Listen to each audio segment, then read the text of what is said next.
Jerimie's going to start. I have actually just met Jerimie for the first time this morning. And but for a couple of years, several people at TEACCH have gone to conferences and have seen Jerimie and seen his talk and really thought that we should figure out a way to fit it into this conference. And he's not a stranger to TEACCH, as you will find out either. So we're very excited and pleased that he was able to come last year, and we thought that this might be the nicest format in terms of having his presentation. But because he didn't present this morning, so you're not familiar with him, rather than just starting with questions and answers, he's prepared about a 20-minute presentation, and then we will open the floor for comments and suggestions. So without further ado, his reputation precedes him. It's highly valued and highly sought after speaker. Jerimie, am I getting your name right? Everything with an E. Is it Noe or? Noe. E is silent. Okay. So I've heard that a few times, but that's common. Well, I'm sensitive to it. People don't spell Mesopotamia. It's pronounced that. It's yours.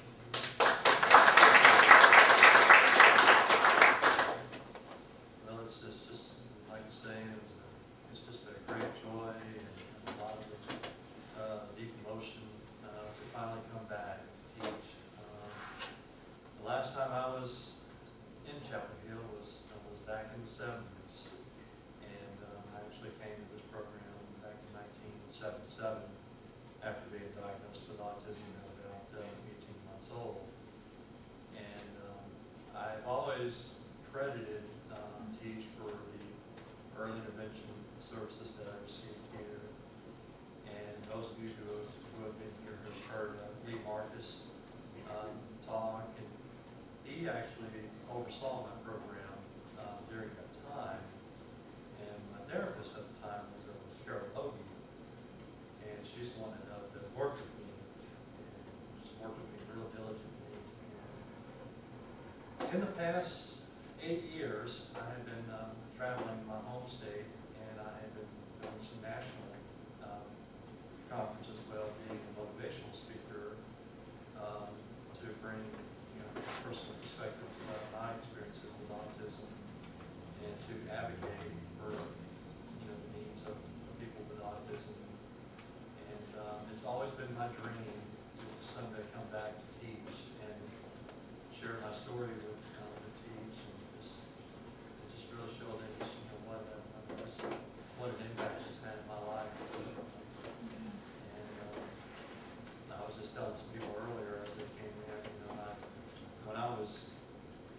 when I realized I was coming back here this year, and Gary and Lee worked it in that I could come and talk to you guys. I mean, I was really just crying joys of tears when I was booking my airfare in my hotel. And just like, finally after 28 years of being gone, I finally come back. And I was telling some people earlier today that today is homecoming, and today, after 8 years of giving speaking engagements, I finally completed the circle. And it's just great to be back. And, hope to come back more.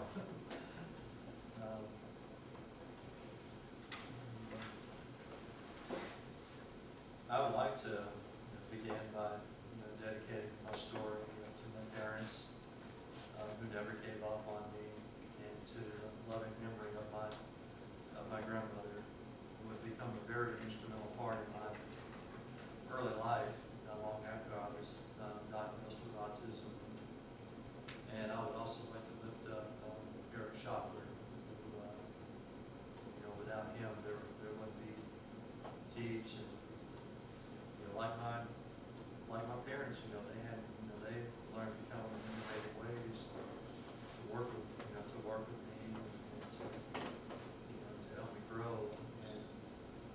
I really admire Eric for his, you know, his willingness to have that ability to innovate and create, and he's not afraid to, you know, let anyone try to put it down. And in the video this morning, when they showed one of the parents that they were interviewing on it, the one thing that I could relate to in that whole video was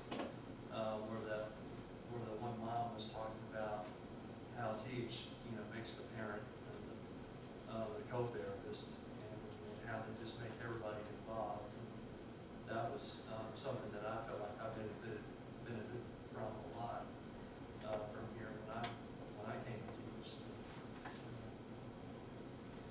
I mean, the best thing you can do as a parent or a professional is to always be involved, follow your instincts, and, you know, never deny the disability. And I always tell my audience, if there's something that you've learned from me or any of the speakers that have been here today or tomorrow, and that it impacts your life, you know, that I have accomplished my mission, you know, it motivates me to do more. When I was 18 months old, I was diagnosed with early childhood autism by an Army psychiatrist. My parents were in the military, and we were living in Jerimie at the time of my diagnosis. And the Army basically told my family that there really wasn't much they could really do as far as intervention or treatment. And so we came back to Anderson, Alabama, which is my hometown, and we stayed with my grandmother for a few months until we knew what to do or where we were going to. My first symptoms with autism started with being nonverbal. I rocked a lot, and instead of talking, I would make sounds, or I would use hand gestures. I would laugh to communicate with my family. I started to rock a lot, especially whenever I listened to music. Rocking to me was a way to calm or relax myself, like if I'm had a bad day or something.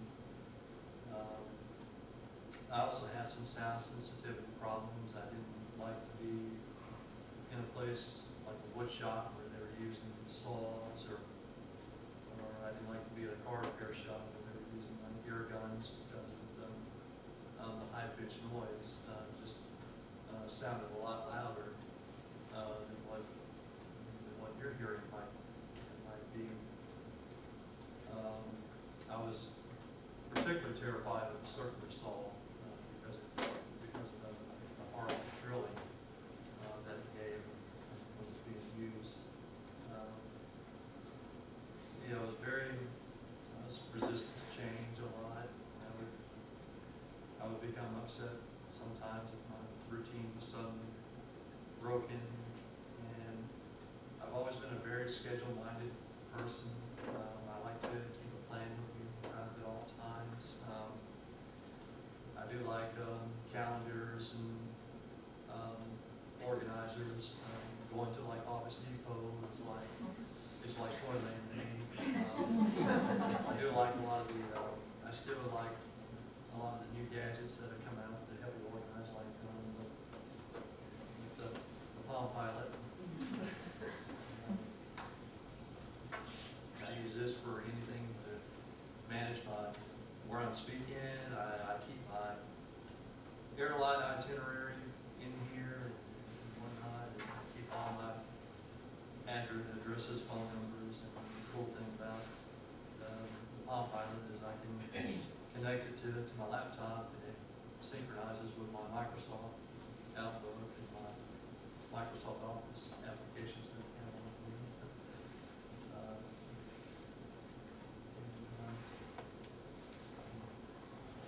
Autism can also coexist with a variety of other disabilities, such as mental retardation or cerebral palsy.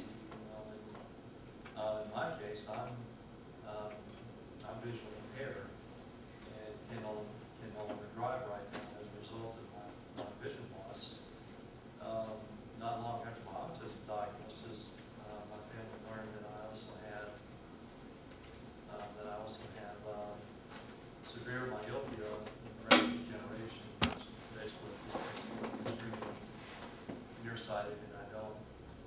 have very good depth perception.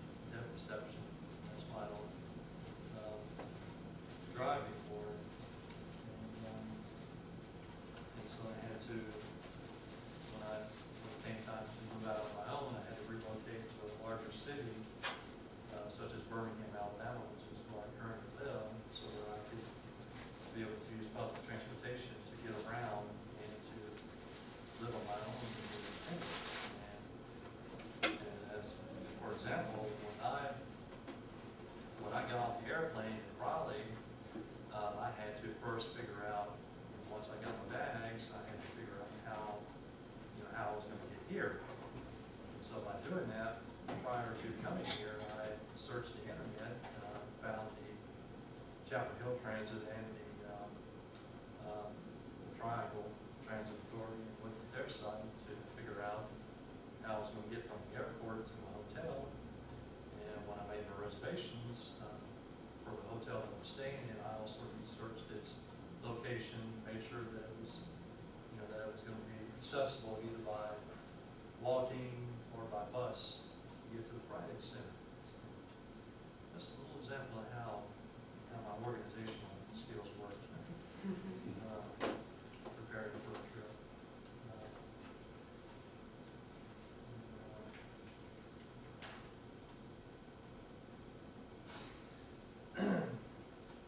Besides some of the negative things that you hear about autism so much, I'd like to, in this slide, I'd like to tell you a little bit about more of the positive side effects of autism.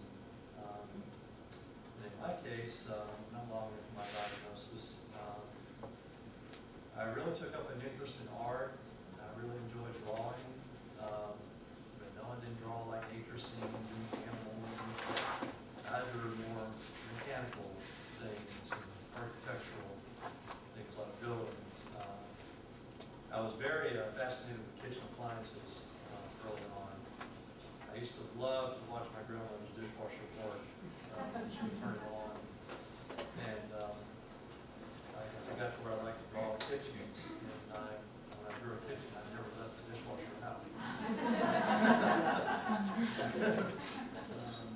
But I became very detail oriented in my drawings. I did enjoy Legos and building blocks. And I'll never forget right before we moved to North Carolina, I was being evaluated some in Anniston. I'll never forget somebody brought me a Lego set into the room, and I took the top off, and within about 10 minutes I had my whole city block full of stuff. I've also enjoyed music.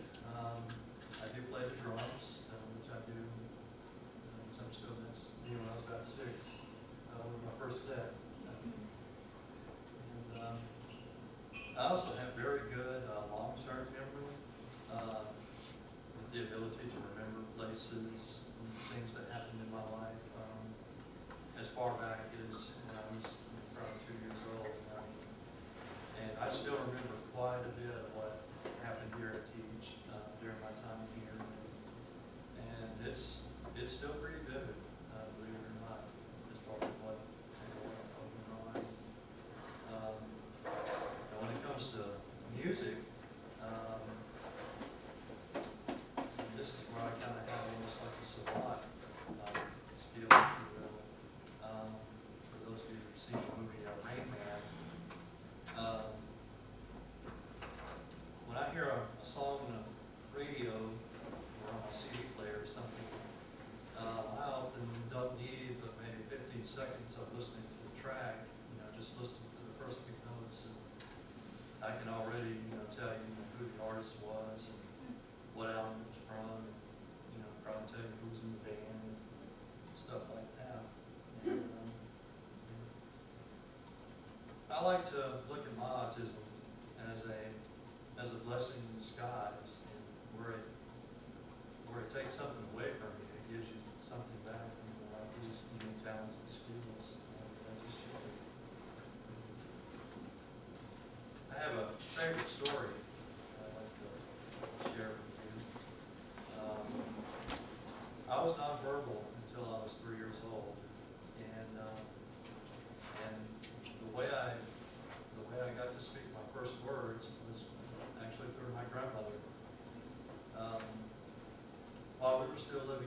Langston, with my grandmother, she was very just heartbroken over the fact that I was now diagnosed with autism. She was just very distraught over the fact that I wasn't talking yet. And so every night when she would put me to bed, she would say, Mom, say Mom. And she would do that persistently every night until finally one night I looked back at her and I said, Mom, back to Grandma. And that was how I finally began to talk for the first time. And I like sharing this story because I really feel like it's a pioneering example of how important early intervention is to children with disabilities. That's the same grandmother that I mentioned when I was doing my dedication earlier.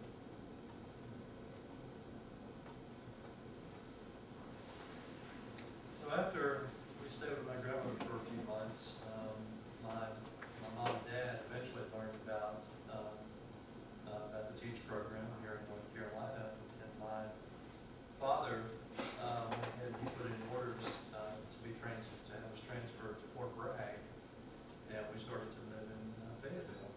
And I came to the TEACCH program in 1977, and I would live here until 1979. And I was also put into a preschool in Fayetteville, where some of the teachers even had ties to this program. And I really felt that TEACCH was one of the only renowned programs in the whole country to provide such a different approach to autism. And the reason why I say that is because I recall a couple of scenarios back in Alabama where someone was trying to get me to do some kind of task, and when I didn't cooperate or didn't understand, it would shoot water in my face as a punishment. And then I had another little incident where someone sat on my legs. And I remember just the uncomfortable feeling, the rest of the circulation being cut off for the rest of my life. And when we came here, we didn't have to worry about things like that here.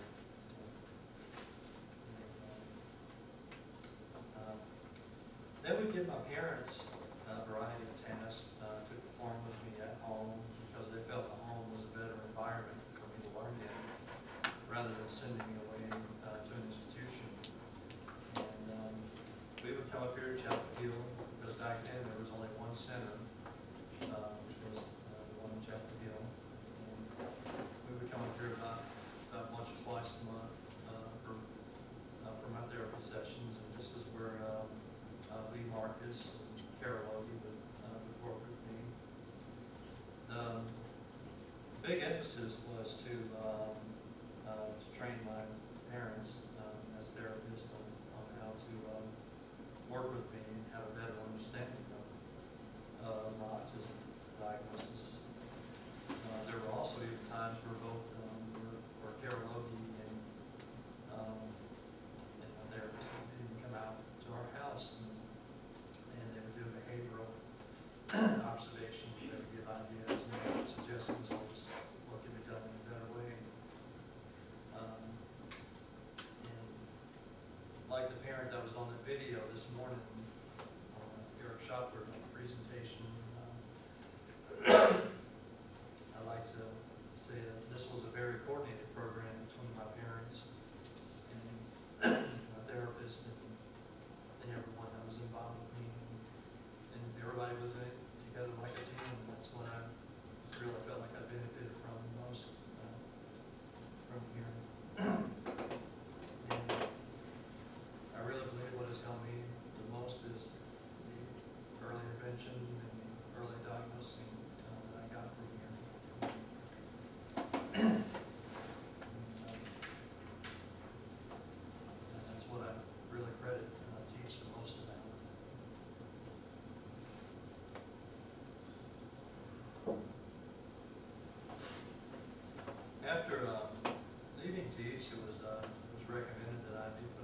special ed classes when I got ready to enroll into elementary school, and I would remain there through high school as well. But although I was in special ed classes, I did mainstream a lot, and I was in regular classes. And my high school that I went to was very good about providing the accommodations that I needed, and they were also very good about making sure that I was involved in any program, such as the drama team, being on the basketball team, or being on any kind of other athletic activity. They made sure that that I had what I needed to be involved in that program, and I became very active during my high school years. I took art, and as you can see here, this is actually a picture of me playing basketball. This is when I was probably about in 8th grade. And I really, I really have to say, being in high school was really some of the best years I ever had, because I was able to get involved so much. And one of the things where I found my love for motivational speaking was being on the drama team in my high school. I was in plays, and I also took speech classes and learned how to speak and do public speaking engagements, and really got involved in that. I feel like being active and being involved in things that you love and things that I love to do really helped a lot in my self-esteem. And I find even today that when I do get away from those activities for some period of time, I do find myself having some episodes with my own depression, and so I really find it very important for me to just to stay involved in whatever I love doing, whether it be motivational speaking or doing something with music or et cetera, et cetera. After I graduated high school, I got involved with the Alabama Department of Rehab Services, which provides vocational rehabilitation assistance to people with disabilities. I went through because I was visually impaired, I went through the Alabama School for the Deaf and Blind and took some computer courses out there, which eventually led me to getting a job and moving out on my own to Birmingham and having an independent life. And I have been living successfully on my own now for 12 years, living on my own in Birmingham. And 2 years ago, I took another big step in life and became a homeowner. This is my house. June will actually be 2 years when I close. And I share this slide a lot. This is actually a relatively new slide that I started using, and I share this one a lot because when I was first diagnosed, some people told my mom, before we came to North Carolina, some people told my mom that, well, by the time your son gets to be a teenager, he's probably going to be institutionalized. And then when I was about 18 and about to become an adult, and was preparing, trying to prepare myself to eventually being on my own and having a life, I had some people tell me, well, I just don't think you're ready yet. I think you may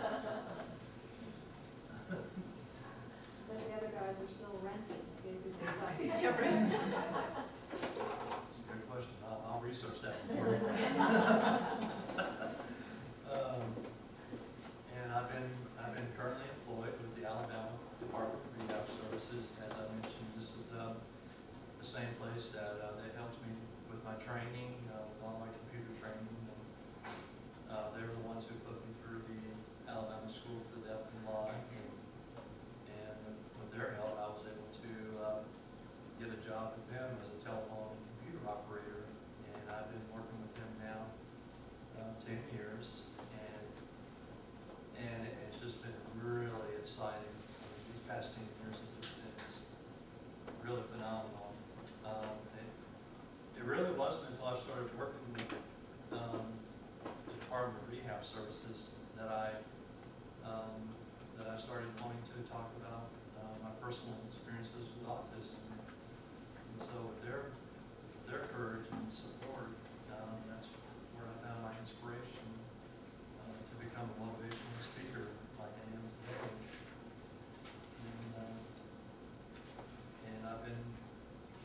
And I've received several commendations for that.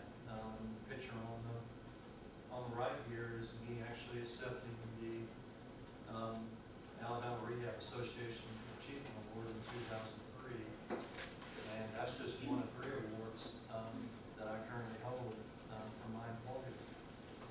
And so it's just been a great ride, and just really can't wait to see what happens next. I have started going back to school part-time in Birmingham. I'm currently going back to finish up my GED, and then I'm gonna go back and get my associates in broadcasting because I want to work in radio. And this is the next slide, you'll know why. I've also got my very own DJ business. I play weddings. I do a lot of private parties. I play conferences. Pretty much, I do galas and fundraisers. Every year, the Autism Society of Alabama does a walkathon, and we also have a gala fundraiser, and I'm hired every year for those 2 events. Even my own employer, the Alabama Department of Rehab Services, uses me from time to time for dance parties or social parties and places like that. Music has always been very therapeutic to me. I love listening to music, especially when I've had a bad day or something, or I often use music to really get me through my bad times, and I also use it to celebrate accomplishments that I made through the years. And I have to say, one of my favorite soundtracks is Rocky. My theme song has always been "Eye of the Tiger," and this here would be my soundtrack if I was putting my own album or something. These are just some of the songs that I enjoy listening to, and I have a little iPod with me that I carry with me when I fly or when I travel, and you can bet on the flight up here I was listening to probably Rocky or one of these songs that I've got up here, and it just really means a lot to me that I use to help me prepare for today. And I've had a wonderful life, and I wouldn't change a thing. And if I could go back and do it over again, I would. And just like Lowe's was saying, that if you've got yourself a dream, work hard, believe in yourself, because I know dreams do come true. Like I said, this has been a lifelong dream for me to come back and see you guys again. And today I'm finally making that dream come true, and I have completed the circle. With that, I'll open up and let you guys pick my brain.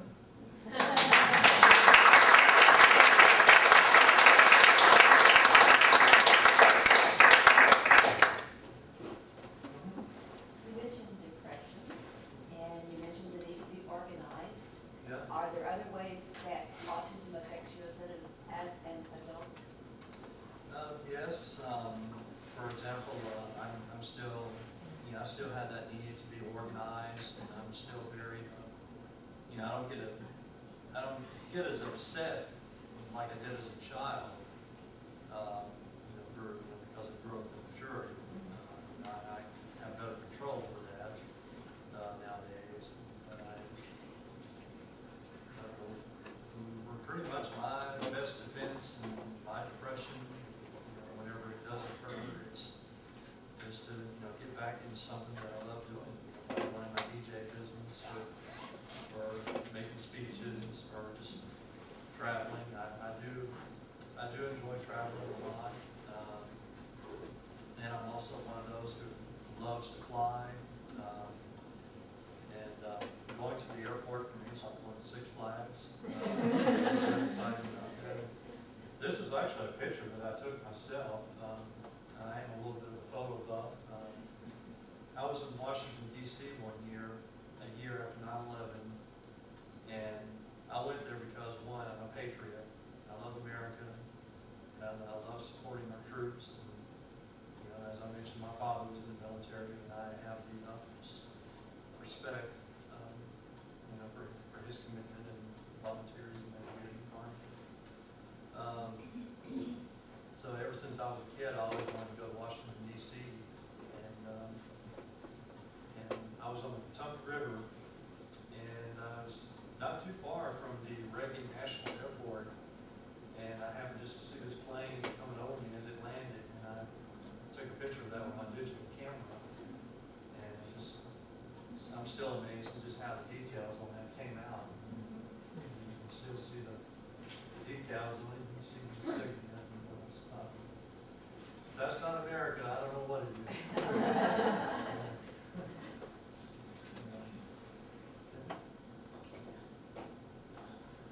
You mentioned your father again. I'm curious, first of all, your parents apparently just did a great job with you, by the way.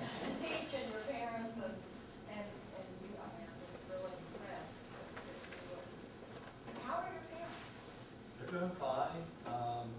They did divorce when I was 9, though, but the divorce was not bitter. It was not, it was a very peaceful divorce. A lot of it mainly had to do with my dad's continued obligations to the Army, and my mom wanted to stay in Alabama, so that I could have a place to grow. And quite frankly, I was when I lived in North Carolina, I mean, although I have a lot of fond memories of here, but I really missed my grandmother when I lived up here. And when we moved back to Alabama in 1979, I remember being very happy, because we were close. I just lost her about 4 years ago, so that's why I'm here, doing the dedication that I did. But on the same token, talking about traveling, when my parents did divorce, the whole way that me and my dad could still continue to see each other was him sending me plane tickets every year. So that's where I really got my love for traveling and my love for flying and stuff like that. And if I could go back and do it over again, I would. Me and Delta was best friends.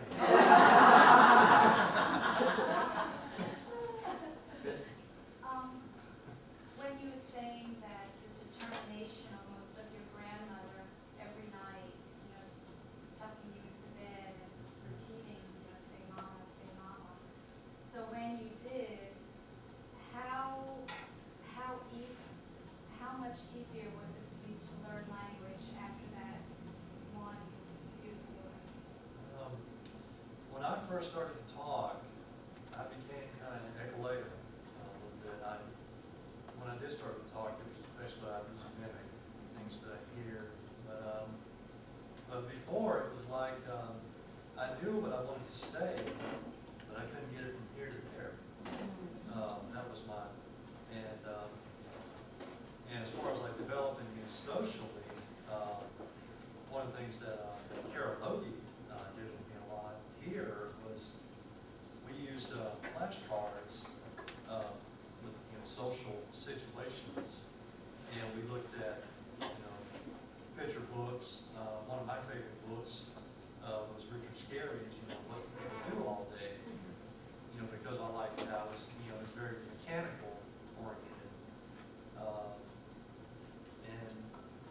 like my mom reading me the Reader's Digest Fix-It book. The dishwasher. You mentioned that you, to soothe yourself, you would rock and flap. When were you able to voluntarily control that? I have a son, he's a flapper. Probably up to I was about 7 or 8. I will tell you that even now, when I'm at home by myself, I still like to go home and turn the stereo on and get Lazy Boy and rock. I still do that today. I just wondered if, especially since you're into computers and things, if you've gotten involved with any of the copious amounts of online adult autism interaction, advocacy. There's lots of websites for people to communicate with each other. Actually, now we have some of that too. I am very active in the Autism Society of Alabama, and I do have several friends who are diagnosed with autism and Asperger's syndrome. I have actually have been involved with help through a friend of mine developed an autism Asperger's support group for young adults, and we actually use my house as a gathering spot. Some question, and that would be, how do you feel about some of the groups that are coming out and saying they don't want to be cured, they don't want to be changed, they want to be appreciated for who they are, the way they are? I would second that. I mean, I've still got stuff I don't want to change. But how does that jive with treatment and your appreciation for? I think what I got from here, of course, yes. But I mean, what I liked most about going through TEACCH was I felt like here they were able to kind of gauge my interest in sort of work with me like socially in developing my language and communication development here, like with the Richard Scary books. Not spraying water in the face. Yeah. Yeah. You mentioned sound sensitivity. How distracting, does that continue to be an issue? As I have residents that are in their early or late teens, and there's obviously some sound sensitivity, quite a distraction. And what did they do for you, or how were you able to overcome? Because you do have to deal with some sound sometimes. So. I really can't recall how I overcame, but it kind of overcame itself. But as I mentioned earlier, I was particularly terrified of the circular saw. But as I got older, it kind of just, those things kind of wore off. I mean, there's still some sounds that bother me, but not to that point of being afraid or nowadays it's more like a nuisance. Such as I don't like to be around barking. I don't like to be around a bunch of barking dogs, especially if you kind of have a shrill, like being like a Chihuahua or a Shih Tzu would give. And I also don't like the rambunctious behavior that they tend to have. And I actually have a cat. I've got a 4-year-old orange tabby cat, and I grew up with cats most of my life, and I like how they're more like people, and I love to hear the purring sound. And of course, when I sleep, my cat, first thing he wants to do is lean up against my hip, put his back to my head, or depending on how I'm positioned on the pillow, and he'll let all 8 cylinders go. What's your dad's name? Leo. Leo. Leo the lion. Good name. What were the qualities that you found, if you could just sum it up, in the people that helped you, the teachers, the therapists? What were any commonalities between the ones that helped you and the ones that were squirting you in the face? Differences, the people that helped you and the ones that were doing things that were destructive, what did you find in them, or how did they connect with you? Well, like here, for example, I found TEACCH to be more just gentle, non-destructive, non-abusive. You got to remember back in the 70s, this was a newly this was a very new program, and I'll tell you, when I compare therapy that I probably got here as opposed to what I got back at home, I would say it was like going to the future. It was, you know, I thought it was kind of cutting edge, especially when I go back and read my files from here that I still have. And yeah, for me, it was just, you know, as long as I wasn't, you know, I didn't like to be yelled at. I didn't like to be, you know, I mean, all you gotta do is show me. I mean, I'll pick it up eventually, but I mean, squirting me in the face and yelling at me and sitting on my legs is not gonna do it. It's just not gonna happen. Okay. You've spoken positively about your high school years, and I know for a lot of people with autism, middle school and high school can be really challenging. Can you give any more specific information about what your social relationships were like back then? Did you have friends? Did the other children treat you with acceptance? And When I got out of, I went to elementary public school from K-5 until I was about 9, and I would tell you but then after I was 9, I went to private school. After that, I enrolled into a school that went from K4 to 12th grade, and I started going during the middle of my 3rd grade year, and I was going to stay until I graduated. And I will tell you, my experiences in public school were just were terrible. I didn't get a lot of the accommodations I didn't get. When I did get them, it was, you know, it didn't go without, you know, my parents having to demand or having to advocate. I also experienced a lot of bullying, and I had some disciplinary problems, things that happened that weren't my fault. I got disciplined a couple of times for things I didn't do or didn't understand.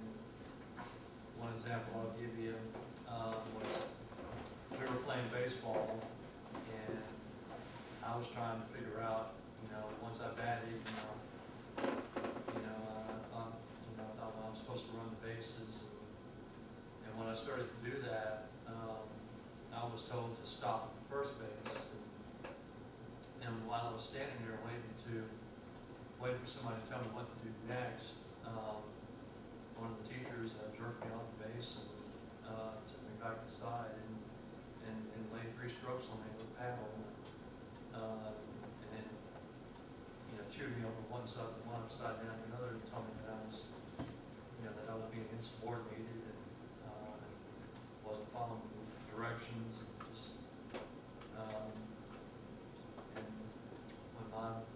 when my mom heard about, you know, got me into, you know, that was pretty much the end of my public school days. When I went to private school, however, I got a really good special ed teacher who made sure that I had everything I needed. And when I got into high school, I started mainstreaming in regular classes. In fact, by the time I was a senior, the only time I even showed up for my special ed class was to get my assignments and stuff. After that, I was upstairs with all my regular peers from the time school started to the school got out. And the school was also faith-based. It was a Southern Baptist school, so they really emphasized a lot on characterization, you know, respect for others, and treat people, you know, nice and be polite. You know, they really emphasized that a lot. So the friends I had there, they were like very helpful. They were very supportive. The teachers, they made sure I didn't do without. And you know, that's where I really found the importance of needing to be involved and be active, and you know, and like I said, when I graduated high school, I kind of got depressed about it. I still look back on those years with a lot of fond memories. If we wanted to get in touch with you, could you give us your email, or how would you like us to communicate if you did come and speak somewhere? It's, you got a pen? Yeah. It's, JFROG, Frog, 2001, at yahoo.com. That's probably about probably the quickest way of getting me. And I do answer my emails. I'm very attentive to my emails, because my email address does appear on my cards, on my business cards. You need to, I'll be more than happy to repeat that.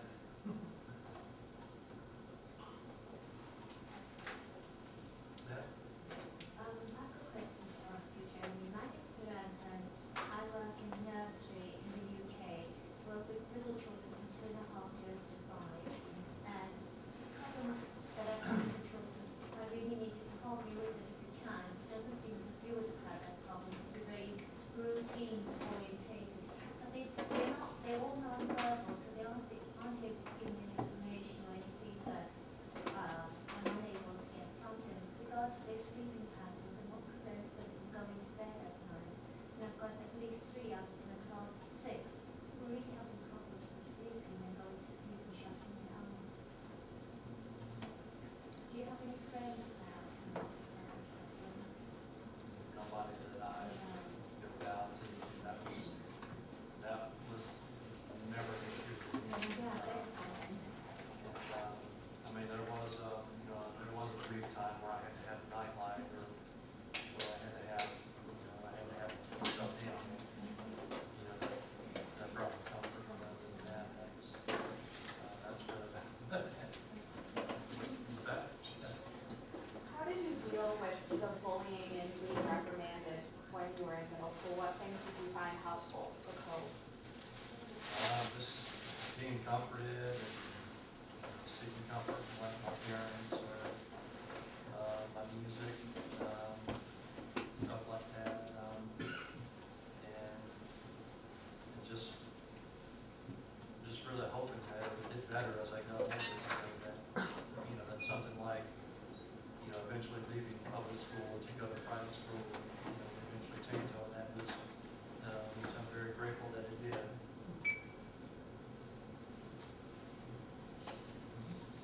I told you earlier that I have a son who's 17, and you're very much like him.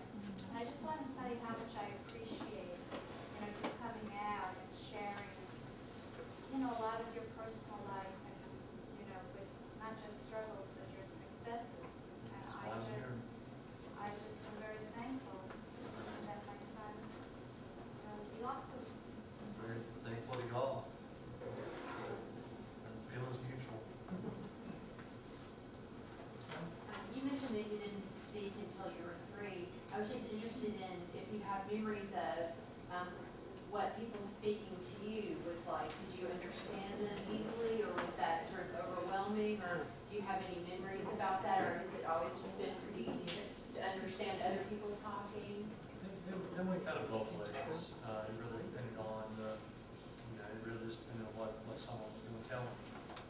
Depending on what you were going to tell me or what you were going to ask. But for the most part, it had some effect. But after after I went through TEACCH and began to develop the rest of my communication skills. I would say by the time I was 7 or 8, I was able to then have full conversations with friends, family, and I was also able to grasp, what they were telling me, and vice versa. Did you know you weren't talking when you were really young? Like can you explain a little, because you said you had the ideas but just couldn't get them out. Right. Did you know you weren't getting around? Did you think you were talking? Did you one day have an aha phenomenon when it actually came out? Or I think it was a phenomenon. were you trying to talk? And Yes. why wasn't it coming out? Do you know?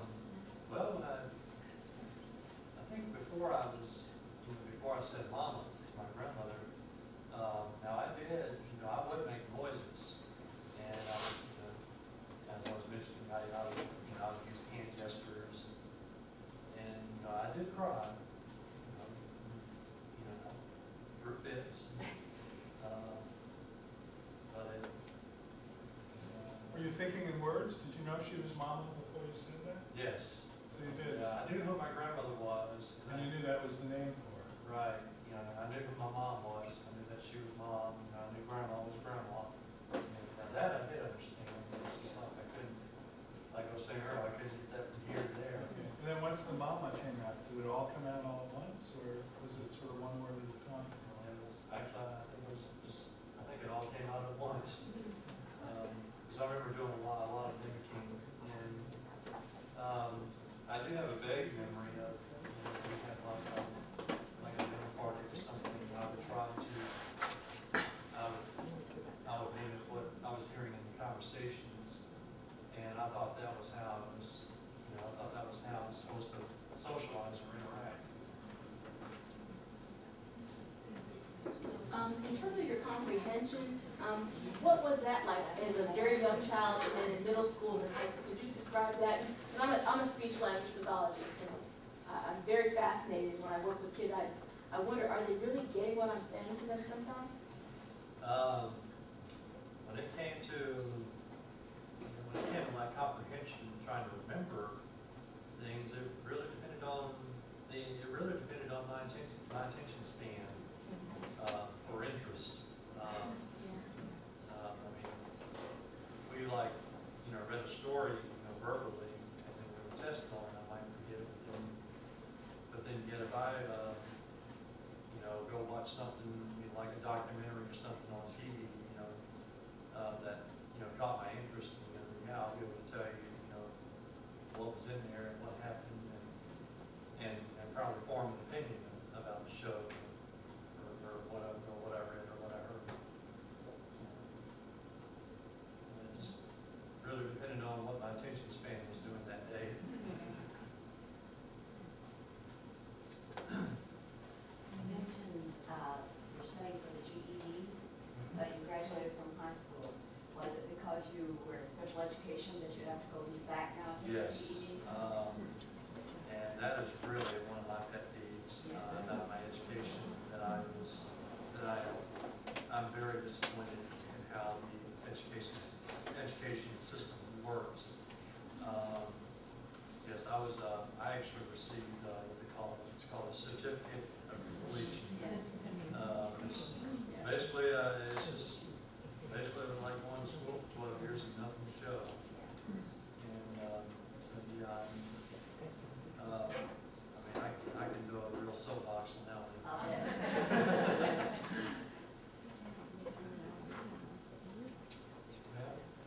At what point did you know that there was something different, or that you had this diagnosis, and how was that handled with you by your parents and them? This is a good one. I actually talked to her about that earlier during lunch. For a long time, I didn't really know why I was here at TEACCH, and I didn't know why I went through so much in my early life with the therapy and early intervention. But I did know something was very different for me. But after we left TEACCH and we came back to Alabama, I pretty much just I didn't forget about it, but yet I just kind of put it back in my mind and kind of put it in my little attic, if you will. But I always wondered, why this happened, why that happened. And it wasn't until I was 18 years old and I accidentally found a file folder that had all my reports that Lee Marcus and Carol Logie, had to prepare that told about all my sessions that I went through here. And for the first time ever, that was when I made the connection with myself and my autism diagnosis. And for the first time ever, I was able to understand why I was like the way I was and why I had some of the behavioral patterns that I have. And it was a lot of, was I really like that? And was I really like, and I began to realize, that was when I realized, how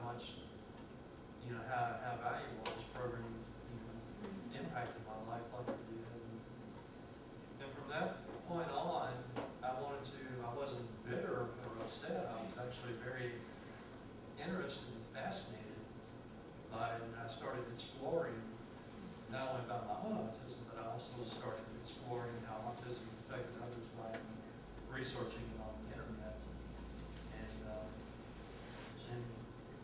And that was why, why I decided to become a motivational speaker. And I have to say that, nowadays when I do this, when I give this presentation, every time I go, it's like therapy to me, to be able to talk to you guys about autism, how, just how it affected me, and how I've been able to move on. And just, I always say about myself even when I do my own presentation. Okay? So would you recommend that parents tell their children? I've got a stepson who's in his 20s, and he's never been formally diagnosed, but if he doesn't have Asperger's syndrome, I don't know who does. And sometimes he's kind of a miserable person to be around, and I think he feels kind of miserable sometimes. And we debated whether we should, try to tip him off to this, or if it would set him off and he'd, go ballistic on us. So I don't know, I know everybody's different, but yeah, do you think you would have benefited from knowing sooner? it could have, but I really don't have an answer to that question. Because like I said, I kind of dumbfounded it when I found out myself. I mean, maybe it would have helped you accept Yeah, the way things were if you'd known the reason for it, or yeah, maybe it might have. negative. It might have helped me. I think it might have helped me come to terms with it better, which is pretty much, what it did in the beginning. But like I said, I became so fascinated with it that I wanted to, explore and learn more about it. And like I said, talking to you guys is it's like therapy. With that knowledge that you're saying here, do you also have the ability, do you recognize other autistic much quicker than anybody else? Do you recognize even like within public or young children? Can you sense it more than you believe we probably can? Yeah, and I even sense it when I hear, professionals like Gary, come up and talk about it. And I have to say the one presentation that really hit home with me a lot that I heard this morning was Rebecca Landon's presentation about, early diagnosing and learning about the early years of life, because that's where my autism affected me so much, was during the first 5 years of my life. And just some of the things that, that were mentioned, that Eric Schockler mentioned in the video, hit home a lot too. And some of those parent interviews, especially the one mom that talked about how everybody was working together and the parent was the co-parents. That hit home.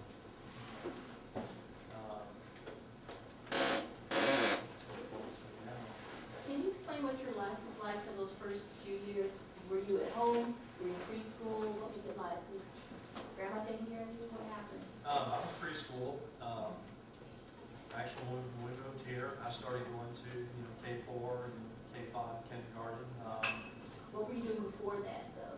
I was staying at home, with my grandmother.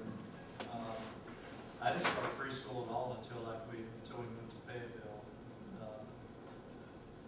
And I was going to school like half a day, and eventually it became a full day.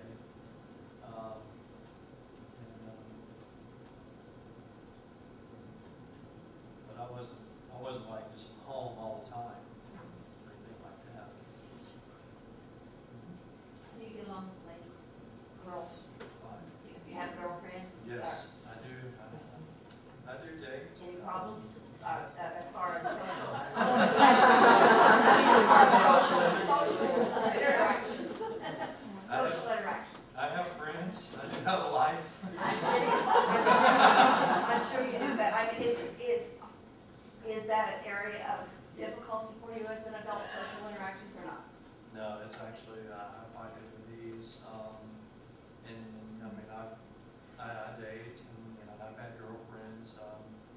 I even had a fiance once, sad to say she passed away about 6 years ago. But we really had a really good relationship together. One of the things that I'll always remember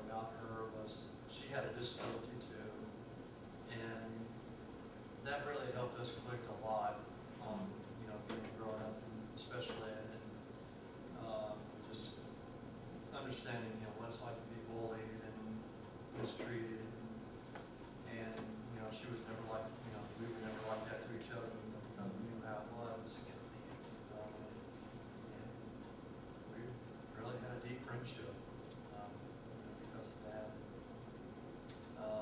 One thing she taught me a lot was, accepting, others for who they are. It's always what's in your heart is what matters. And those are things that I always take with me when I'm trying to establish a relationship with someone.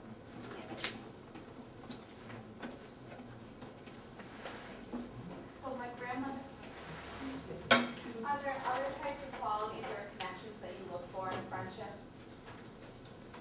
Mostly like interest or I like having friends who are supportive and non-judgmental, of course. I do have one best friend whom I've known since I was 9, and we're still friends to this day. And that's going on a little over 20 years now.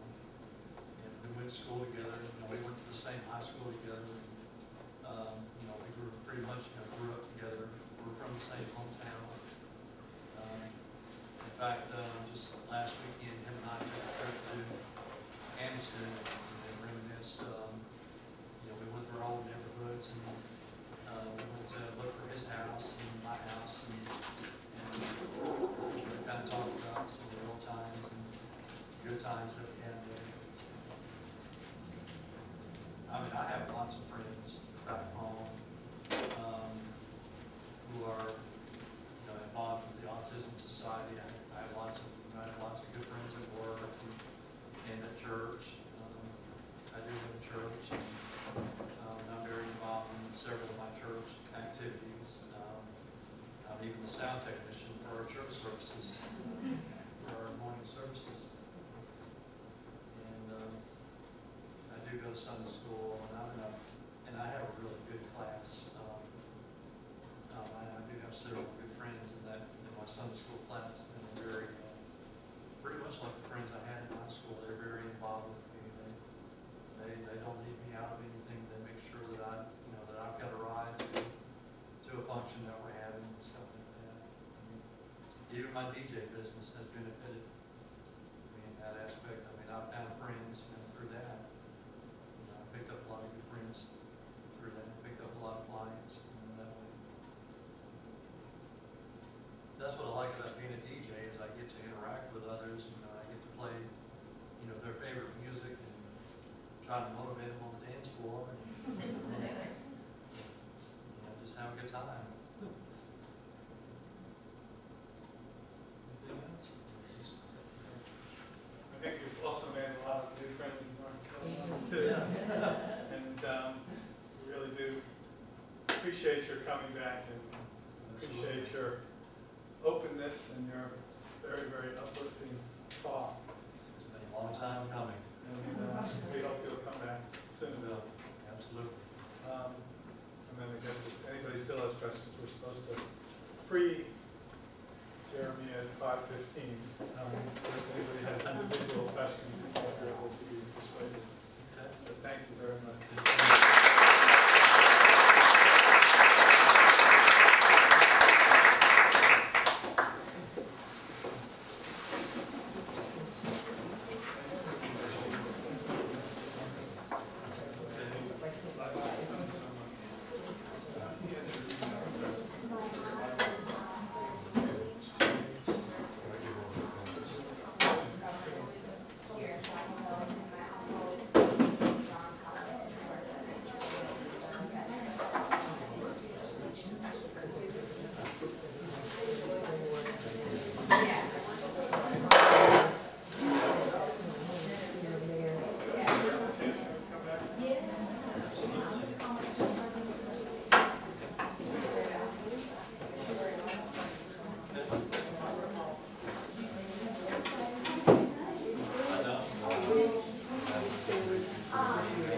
Yeah.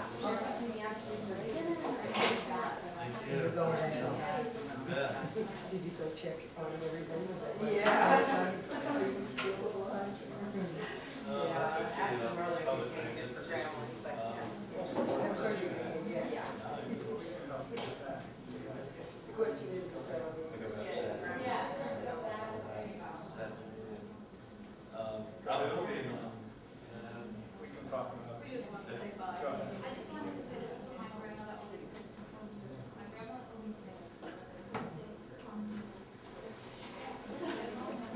exactly. Yeah, I know. Give me a hug. maybe we'll see you tomorrow. Absolutely. Okay? All right. Yeah. Have a good night. I will be at the luncheon with Lee Marcus tomorrow. Yes. Oh, you're an honorary alumni. Yeah, exactly. Try and keep those, that fellow, but we'll see you tomorrow. Okay, bye. All right. Thank you, have a great day. Thank you. Nice sweatshirt. Oh, okay, Yeah. I was cold today, so. Next That's why we keep it cold here. Exactly, it worked. The university makes us, it was the bad budget year, they passed that rule. I love it. Wow. Oh, And I have my cat early today. okay. I've had cats pretty much my whole life, and I just, they're just such an awesome animal. Yeah. Jeremy, can you just stop at the registration desk on your way out? No, I can't. Okay, I'll work on your Thank you.